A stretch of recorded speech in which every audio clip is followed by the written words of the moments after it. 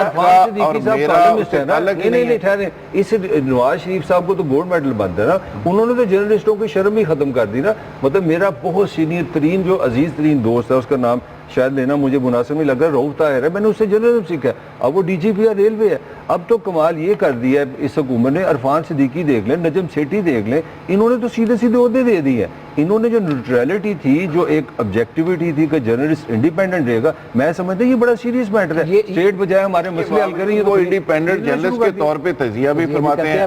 یہ جو بات ہو رہی ہے جو پہلے ریس کی ملک صاحب نے, بلکہ ان سے پوچھے کہ ISI بھی کیا کرتی ہے صحافیوں کے ساتھ, یہ بھی سوال پوچھے. اس طرف بھی آ جاتے ہیں. ISI کا کیا تعلق ہوتا ہے؟ ISI کا رول جو ہے وہ بھی, آپ نے بھی جو ہے ISI کے اندر کام بھی کیا ہے. یہ واقعی ایسا ہے بگیڑی صاحب کہ ISI جو ہے اپنے مرضی کی سٹوریز اپنے پسندیدہ صحافیوں کو دیتی ہے کہ یہ جو ہے آپ اس کو کریں, یہ اس طرح کا کوئی ہوتا ہے؟ سنتے ہیں ہم کہ یہ ایک بڑی لمبی ڈسکشن ہے. جس ڈسکشن میں آپ پڑھے ہیں اس کا تعلق آپ کے ہی پروفیشن سے ہے, اور جو آپ کے میڈیا مالکان ہیں وہ بھی آپ کے ہی پروفیشن سے تعلق رکھتے ہیں. اگر میر شکیل الرحمان جنگ کو رہا تو اس کا باپ بھی جنگ پاکستان میں لے کے آیا تھا. اگر ویج بورڈ نافذ نہیں ہوا تو وہ انہی تمام چند پبلشنگ ہاؤسز جو ہیں یا چند میڈیا گروپ, ان کی اپنی سازش ہے کہ وہ اس کو نافذ نہیں کرنا چاہتے. وہ تو بات ٹھیک ہے. اب بات یہ ہے کہ آپ کی بات کر رہے ہیں کہ اسٹیٹ میں یہ عرض کر رہا ہوں نا کہ وہاں پہ پھر ہونا یہ چاہیے کہ اگر تاجر ڈٹ گئے ہیں یا تاجر آپ احتجاج کر رہے ہیں, پتہ نہیں وہ ہولڈنگ ٹیکس واپس ہوتا ہے نہیں ہوتا ہے, مطلب اس ملک کے اتنا بڑا تماچا میرے آپ کے یا لوگوں کے منہ پہ کیا لگے گا اس اسحاق ڈار کی طرف سے کہ آپ کل جو تنخواہ آپ کی آئے گی نا بینک میں, جو ٹیکس کٹ کے آئے گی, جب آپ وہ نکالنے جائیں گے تو اس میں بھی آپ پیسے کٹ. مطلب اتنا بڑا کہیں آپ نے ذلالت دیکھی ہے کسی حکومت کی, اتنی ذلالت کسی حکومت, اتنا بڑا ڈاکہ آپ نے دیکھا ہے؟ تو اس ڈاکے پہ آپ کو مجھے کھڑا نہیں ہونا چاہیے کہ ایک تاجر ہی کیوں کھڑے ہوئے. تو آپ کو مطلب آپ کے ساتھ بھی کر یہی ہوگا. بریگیڈیئر صاحب وجہ پتہ کیا ہے؟ ہماری کون سی اتنی تنخواہیں جن پہ اتنے پیسے کٹ جائیں گے؟ میں کہہ رہا ہوں کہ آپ کی نئی بھی تنخواہ ہے, اگر آپ 60,000 بھی نکلوائیں گے تو آپ کو 120 روپے کٹیں گے, آپ کے لیے وہ 120 روپے بھی امپورٹنٹ ہے. آپ بات کر رہے ہیں نا جن کی 50,000 تنخواہیں ہیں, انہوں نے اس میں شک رکھی ہوئی ہے کہ ٹیکس کے بغیر آپ کا یہ تو بیسک رائٹ ہے نا کانسٹیٹیوشن. ابھی طاہر ملک صاحب جمہور کی بات کرتے ہیں, کون سا جمہور یہاں پہ؟ کلپٹوکریسی میں کہیں جمہور نظر آیا آپ کو؟ یہاں کون سی جمہوریت تو مجھے بتائیں نا, کس نام کی جمہوریت؟ چند لوگ جو ہیں. بریگیڈیئر صاحب کی بات, آئی ایم سوری میں کاٹ رہا ہوں, کراچی میں رینجرز بڑے تو اس کو احتشام کے ساتھ نا ایک بندہ گرفتار کرتی ہے, وہ آفاق ہو یا وہ ہو قمر صاحب ہو نا, قمر منصور ٹھیک ہے, ہو, آج ویسے انہیں اور رہا کر پھر دیا انہیں انہوں نا انسانی بنیادوں پہ رہا کر دیا جاتا ہے. میں نے ایک درخواست تیار کی ہے کہ کوٹ لکھپت جیل میں انسانی بنیادوں کے اوپر نہیں, کوٹ لکھپت جیل میں بھی جانور نہیں بندھے ہوئے, ٹھیک ہے, وہ گدھے نہیں ہیں, وہ گدھے ہوتے تو اب تک کھا بھی گئے ہوتے ہم لوگ. میں ان کو بھی انسانی بنیادوں پہ رہا کر دیا جائے بھائی, اگر انصاف اور قانون یہی ہے. تو رانا صاحب اس ملک میں ایک NRO بھی ہوا تھا جس میں 8,500 لوگ جنہوں نے آپ کا اور میرا پیسہ لوٹا تھا, وہ بھی اس اسٹیٹ نے معاف کر اب یہی جو چیز یہ روز NRO ہوتے ہیں یہاں بات پہ. یہ کہ NRO تو چھوڑو, چلو NRO تو پرانی بات ہے مصطفیٰ, مجھے یہ بتائیں کہ جب چیئرمین نیب گرفتار کرتا ہے نا, یہ نیب گرفتار کرتی ہے, چھاپا مارتی ہے ڈاکٹر عاصم کے لیے, تو بڑا انصاف ہے. لیکن اگر وہی وہ لسٹ لے جا کے اور سپریم کورٹ میں پیش کر دیتے نا کہ یہ سب سے بڑے مگرمچھ ہیں, تو چیخیں نکلنے شروع ہو جاتی ہیں. نکلنے لگ جاتی ہیں. اچھا رانا صاحب, نیب بھی ایک بہت بڑا فراڈ ہے کہ آپ نے 10 سال پہلے 10 ارب روپے لوٹا, تو 10 سال کے بعد آپ کو پکڑا گیا اور VIP طریقے سے رکھا گیا, چونکہ آپ ارب پتی چور اور ڈاکو ہیں. آپ نے 5,000 نہیں لوٹا ہوا, 5,000 والے کو تو 50 جوتے لگتے ہیں. تو آپ کو عزت سے رکھا گیا, بڑے VIP کھانے آ رہے ہیں, اور آپ کو کہا گیا جی آپ اپنے پیسے کر دیں, پلی بارگین آپ نے کر دی. ڈاکٹر عاصم کا آپ نے ارب 1.5 ارب روپے دیا, بالکل ایگری, یعنی 10 ارب جو آپ نے لوٹا تھا اس کا آپ نے 100 ارب بنا لیا. میں نے ڈاکٹر عاصم کا جو آپ نے قسطوں میں پیسے دینے کھانے شروع کا کر دیے. شیڈیول پڑھ رہا تھا نا, جو مینیو پڑھ رہا تھا, تو میری تو دعا تھی کہ 18 کروڑ عوام کو رینجرز گرفتار کر لے 90 دن کے لیے, مچھلی بھی کھائیں گے, ایک NRO ملک میں سے عوام کے ساتھ کر لیں, بھی پیئیں گے, وہ پتہ نہیں کیا کیا کھائیں گے. رانا صاحب گفتگو کہیں اور نکل رہی ہے. جو آج کا ہمارا ٹاپک ہے, ذرا اس کا احاطہ کرنے کی کوشش کرتے ہیں. صحافیوں کا مسئلہ یہ ہے کہ اگر وہ کسی ایک پولیٹیکل پارٹی کی تعریف کر دیں یا کسی ایک کو کرٹیسائز کر دیں, تو باقی پارٹیز جو ہے وہ انہیں کہنے لگ پڑتی ہیں کہ جناب یہ لفافہ جرنلسٹ ہے, اس کی سپورٹ جو ہے اس پارٹی کے ساتھ ہے. اگر ہم ملٹری اسٹیبلشمنٹ میں بات کر دیں تو ہمیں کویسچن مارک لگ جاتا ہے ہماری حب الوطنی پہ. اگر ہم ججز پہ کوئی بات کر دیں, کسی فیصلے پہ کوئی بات کر دیں, تو پیمرا جو ہے وہ نوٹس ایشو کر دیتا ہے. تو ہمیں کرنا کیا چاہیے, ہم کس طرف جائیں؟ جس طرح ذوالفقار صاحب کہتے ہیں کہ آئینہ ہوتے ہیں, معاشرے کا سچ دکھاتے ہیں.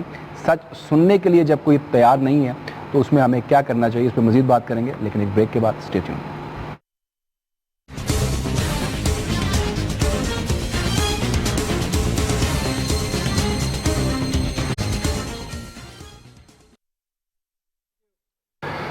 ویلکم بیک جی. سیاست اور ریاست میں اس بار پھر آپ کو خوش آمدید کہتے ہیں. اسحاق رانا صاحب ہمارے ساتھ موجود ہیں, طاہر ملک صاحب, بریگیڈیئر ریٹائرڈ سید غضنفر علی صاحب, اور ذوالفقار احمد راحت صاحب. میڈیا کے حوالے سے ہم بات کر رہے تھے, جس طرح میڈیا مین کو ٹارگٹ کیا جا رہا ہے, کیا سلوشن ہے, کیا کس طرف ہمیں جانا چاہیے, اپنی حفاظت کے لیے کیا کرنا چاہیے, کون اس کے پیچھے ہے, کیا پلاننگ ہے, کیا حکمت عملی ان کی نظر آ رہی ہے.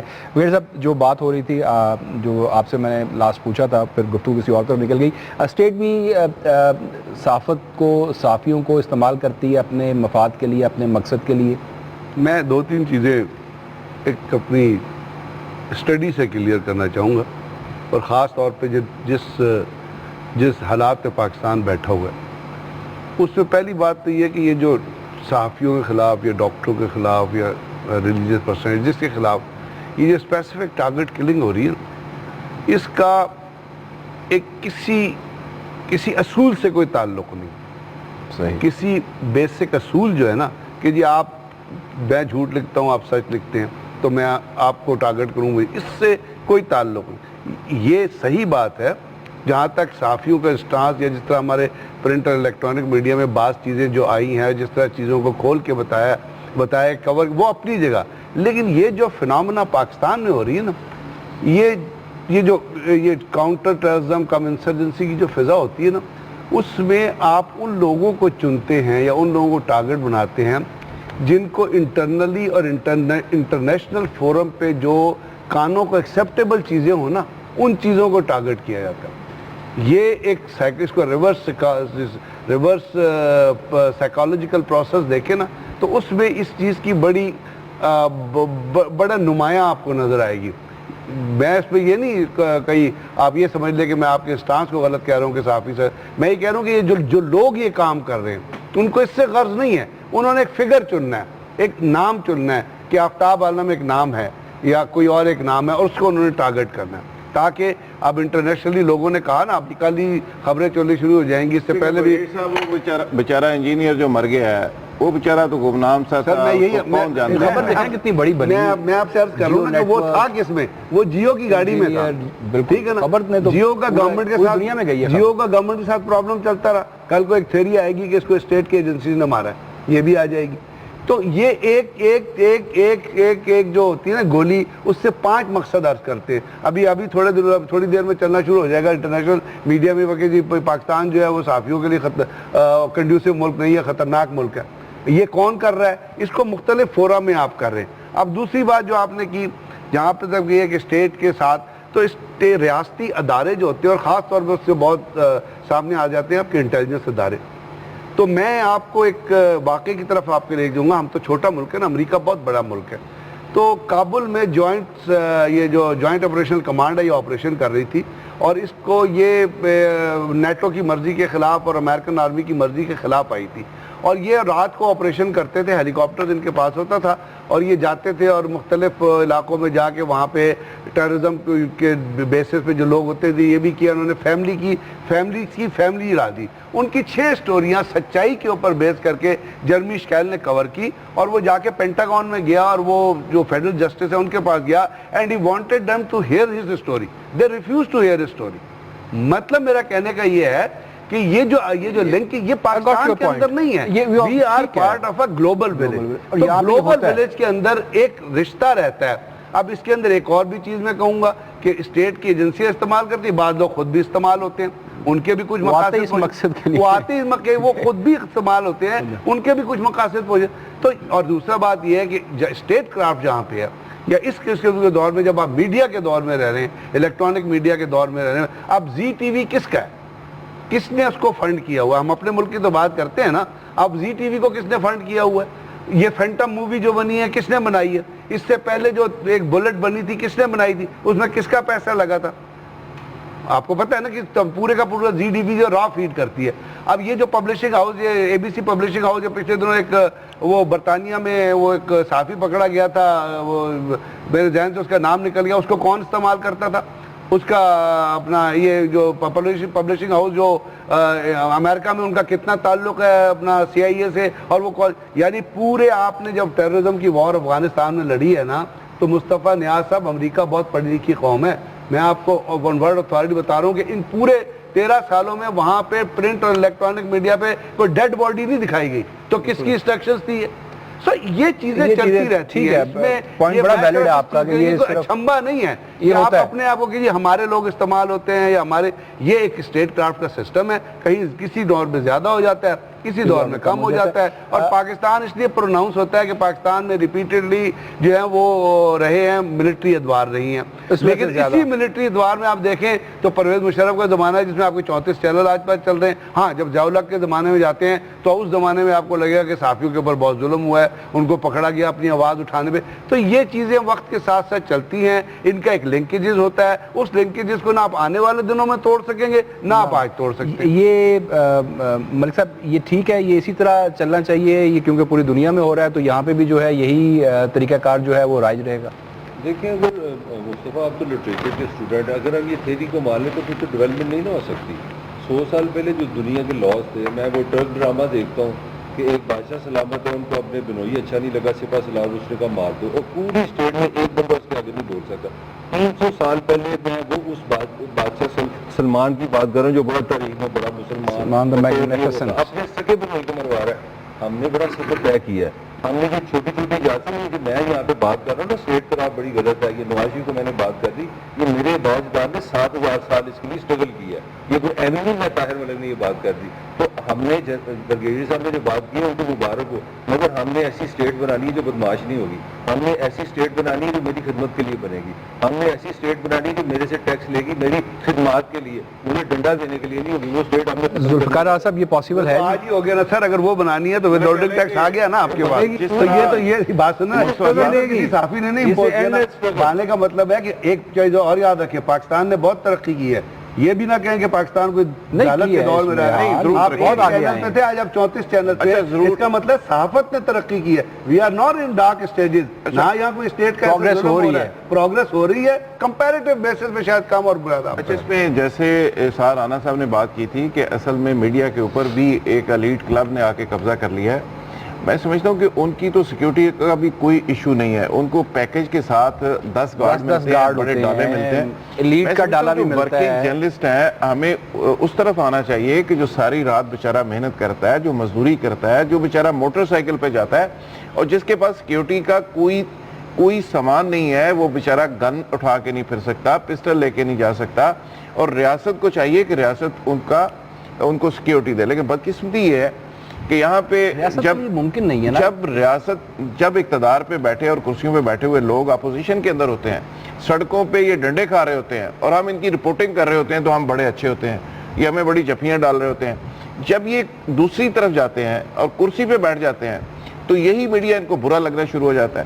میں برگیڈ صاحب کی اس بات سے اتفاق کرتا ہوں کہ کراچی کے اندر بڑے ملٹیپل ایشوز ہیں, وہاں پہ انٹرنیشنل مافیا بھی کام کر رہا ہے, وہاں پہ را بھی کام کر رہی ہے, وہاں پہ بہت ساری ایجنسیز کام کر رہی ہیں, اور بہت سے ایسے لوگ ہیں جن کو شاید وہ آپریشن اچھا بھی نہیں لگ رہا, اور وہ لوگ بھی اس کو سبوٹاژ کرنے کے لیے کچھ کر سکتے ہیں. اور ایک بات کا حوالہ جو بار بار آج دیا گیا کہ چیف آف آرمی سٹاف نے اپنی تقریر میں میڈیا کی بڑی تعریف کی تھی, کچھ لوگ اس کو بھی ریفرنس کے طور پہ کہتے ہیں کہ لوگوں کو شاید کچھ لوگوں کو بری لگی ہے, کچھ لوگ کہتے ہیں کہ الطاف بھائی پہ میڈیا کا بلیک آؤٹ کر دیا گیا ہے, وہ بھی کچھ لوگوں کو اچھا نہیں لگ رہا.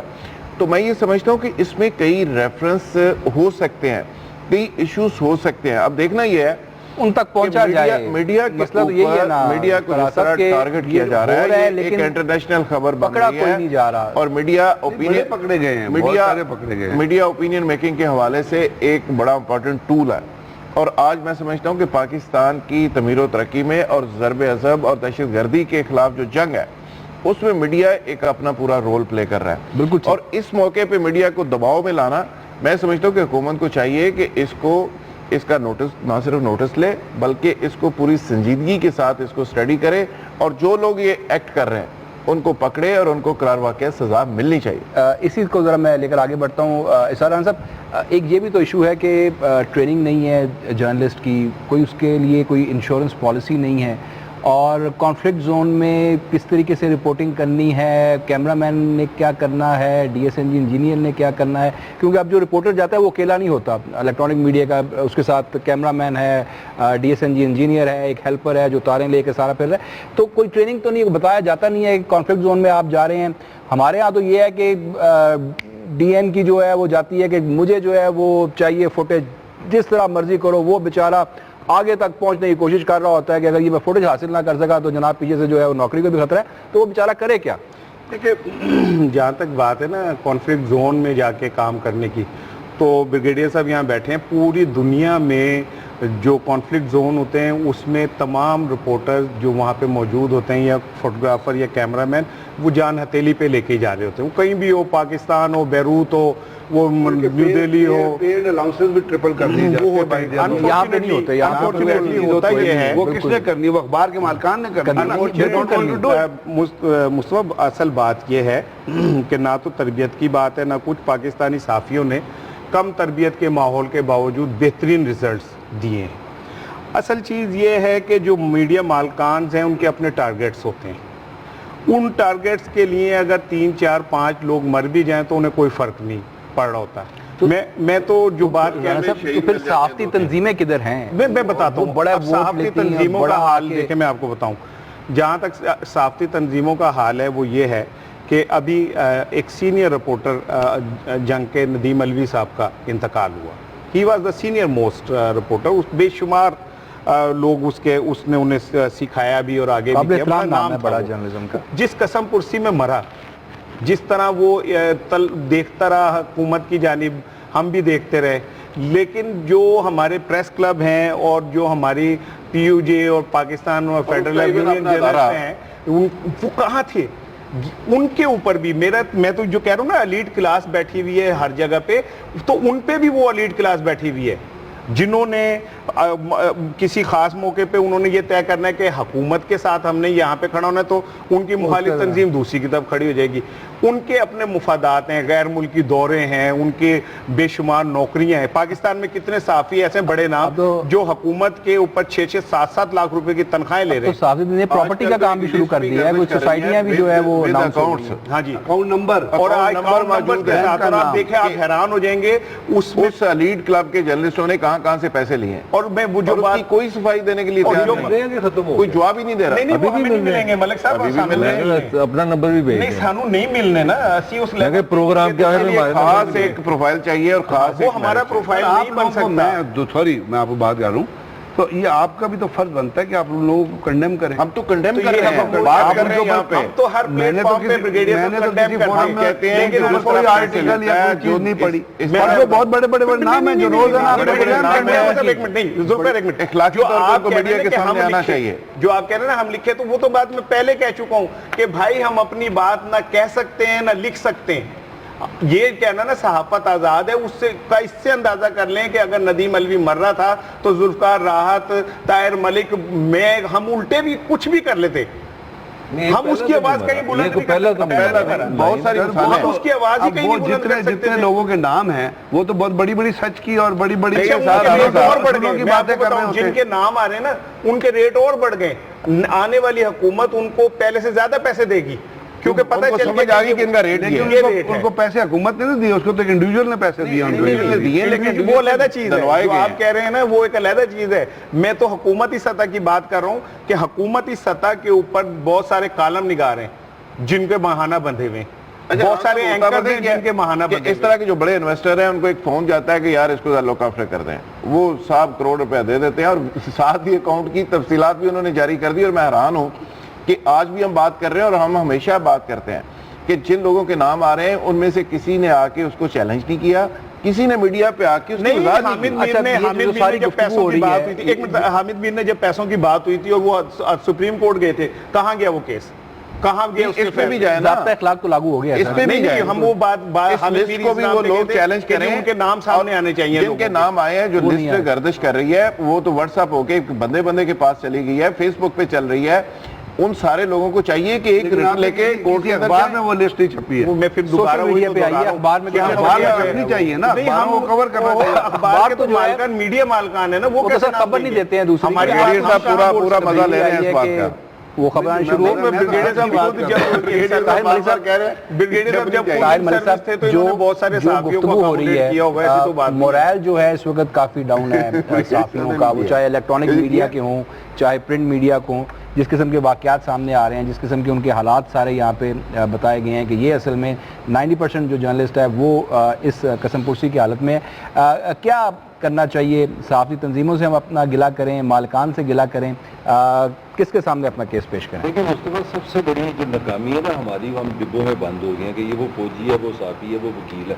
یہی سب سے بڑی، میں جو شروع میں میرا میں کمیونیکیٹ نہیں کر سکا، یہ معاشرے کا مسئلہ ہے، یہ پاکستان کا مسئلہ ہے. یہ آزادی صحافت جو ہے یہ میڈیا کا ایشو نہیں ہے. لازمی بات ہے ہم فرنٹ رو پہ ہیں، ہمیں اب ایک کریکٹر دکھانا ہوگا، ہمیں شرم دکھانی ہوگی، ہمیں اپنی یونین میں جانا ہوگا، ہمیں اس پہ خلاف جانا ہوگا. میں یہ نہیں کہہ رہا، مگر بلیو یو می، اگر یہ ہم بحث کرتے سوسائٹی ایز اے ہول، یہ سوسائٹی کا مسئلہ ہے، یہ فریڈم آف ایکسپریشن کا مسئلہ ہے، یہ جمہوریت کا مسئلہ ہے. اگر اس سوسائٹی نے 5 سال پہلے پتا کیا تھا کہ ڈاکٹر احمد لیاقت کے پاس ڈگریاں جعلی ہیں، میں سلام کرتا ہوں پاکستانیوں کو جنہوں نے اس کو سب سے بڑا اینکر بنایا. میری آنکھیں تھک گئی ہیں ہر روز جنگ میں پڑھ کے کہ احمد لیاقت نے اپنا ریکارڈ خود ہی توڑ دیا. جب معاشرہ جھوٹ کو اس طرح ایکسیپٹ کرے گا، آپ کی سوسائٹی کا وہ جرنلسٹ آج پاکستان کا فیس بنے ہیں جن کے پروگرام کی لائیو ریکارڈنگ میں وزیر اعظم اور ملک ریاض کا فون آتا ہے، کوئی اگلا سوال کر. اگر یہ سوسائٹی اتنا جھوٹ بایا کرنے کے لیے تیار ہے تو جرنلسٹ بھی کرائم کا حصے دار ہے. میں یہ نہیں کہہ رہا میں قابل معافی ہے. میرا پوائنٹ لاسٹ یہ ہے جب تک پاکستانی معاشرے نے نہ کیا، اگر پاکستانی معاشرہ اسی چکر میں رہا گا کہ ٹاک شو میں یہ مسئلہ حل ہوگا تو پاکستان میں صحافی بھی 2 نمبر رہے گا. بریگیڈیئر صاحب وقت ختم ہو رہا ہے، اب کس طرف آپ دیکھ رہے ہیں کراچی میں حالات کس طرف جائیں گے؟ کل بڑا اہم اجلاس ہے، کیا فیصلے ہم ایکسپیکٹ کر سکتے ہیں کل کے اجلاس سے؟ اگر تو ہم پولیٹیکل ایکسپیڈینسیز میں انٹر ہو گئے، لوگوں کو چھوڑنا شروع کر دیا، پیپلز پارٹی اور باقی پارٹی ایم کیو ایم اے این پی کا اکاموڈیٹ جس کا آغاز ہو گیا ہے آج، اگر ہم دبئی کی جو میٹنگز ہیں ان کے فیصلوں کا انتظار کرتے رہے، اگر ہم لنڈن کی طرف دیکھتے رہے کہ ادھر سے کوئی ہمارے لیے، تو یہ جو ہے کراچی کا operation will enter into a big failure. اگر یہ چیزیں نہ ہوئی، کیونکہ آج جہاں ہم کھڑے ہیں وہاں پہ میں اس لیے نہیں کہتا کہ کوئی وہ کسی ویسٹ جو کسی اس سے کسی پارٹی کو ڈاؤن گریڈ کر، لیکن آج ہم جہاں کھڑے ہیں وہاں پہ اس آپریشن کی کامیابی بہت ضروری ہے. اس سے شاید آپ کی ایک لیڈ بنے جو آپ چیزیں ریز کر رہے ہیں کرپشن کے حوالے سے، گورنمنٹ پرفارمنس کے حوالے سے، یہ جو آپ کے اوپر جو ظلم ہوتا ہے ود ہولڈنگ ٹیکس جیسی چیزیں جو ڈالی جاتی ہیں کہ پاکستان کے اندر کوئی سوچ ہی نہیں ہے کہ آپ غریب کو کس کس چیز سے مار رہے ہیں، کس طرح تباہ و برباد کر رہے ہیں، اور حکومت بیٹھی تماشا دیکھ رہی ہے. اگر یہ آپریشن کامیاب نہ ہو تو یہ لوگ جو ہیں یہ اور سفر کریں گے، میں سفر کروں گا، آپ سفر کریں گے، اور پاکستان جو ہے وہ نعوذ باللہ کامیابی سے دور جاتا جائے گا. آپ کو کوئی ران صاحب، آپ لاسٹ 30 سیکنڈز ہے میرے پاس، کراچی آپریشن کے حوالے سے کوئی سلور لائننگ نظر آ رہی ہے آپ کو؟ نہیں بالکل، مجھے یہ یقین ہے، مجھے بالکل اسی طرح یقین ہے جیسے کل سورج نکلے گا کہ یہ آپریشن کامیاب ہوگا. مجھے پاک فوج پہ پورا یقین ہے کہ وہ یہ آپریشن کامیاب کرے گی. مجھے رینجرز کی صلاحیتوں پہ یقین ہے کہ وہ کامیاب کرے گی. اور اگر بریگیڈیئر صاحب کی بات، پروگرام آپ کا ختم ہو رہا ہے، کہ اگر ہم نے اس مرحلے پہ کمپرومائز کر لیا تو پھر یہ سمجھ لیں کہ پاکستان میں دوبارہ کبھی ہوپ پیدا نہیں ہو. رائٹ، ذوالفقار آپ یہ ہوتے ہیں. پولیٹیکل کمپرومائز کی گنجائش بالکل نہیں ہے. پولیٹیکل مافیا کی پوری خواہش اور کوشش ہے کہ یہ آپریشن آگے نہ چل سکے، لیکن آرمی کی طرف سے اور رینجر کی طرف سے اور قانون نافذ کرنے والے اداروں کی طرف سے میرا خیال ہے کہ واضح میسج ہے کہ کراچی کو ہم نے ٹھیک کرنا ہے، اور کراچی کا امپیکٹ الٹیمیٹلی پوری پاکستان پہ پڑے گا. اور جو چائنی انویسٹمنٹ آ رہی ہے وہ مشروط ہے اس بات سے کہ پاکستان کے اندر آپ نے امن و امان بحرحال کرنا ہی کرنا. ملک صاحب لاسٹ 10 سیکنڈ. لاسٹ 10 آپ کے پاس سچ کا ایک لاسٹ راستہ ہے، اور سچ کے اندھا ہوتا ہے. میں پھر وہی کہوں گا، اگر ہم نے سچ کا ساتھ نہ دیا تو باقی یہ سب 2 نمبر ہے. کراچی، رینجر، یہ وہ سب چیزیں واپس اسی جگہ پہ آ جائے گی جہاں سے ہم چلے ہیں. اس کے ساتھ ہی جناب مصطفیٰ نیاز کو اجازت دیجیے، کل انشاءاللہ آپ سے دوبارہ ملاقات ہوگی. اللہ نگہبان.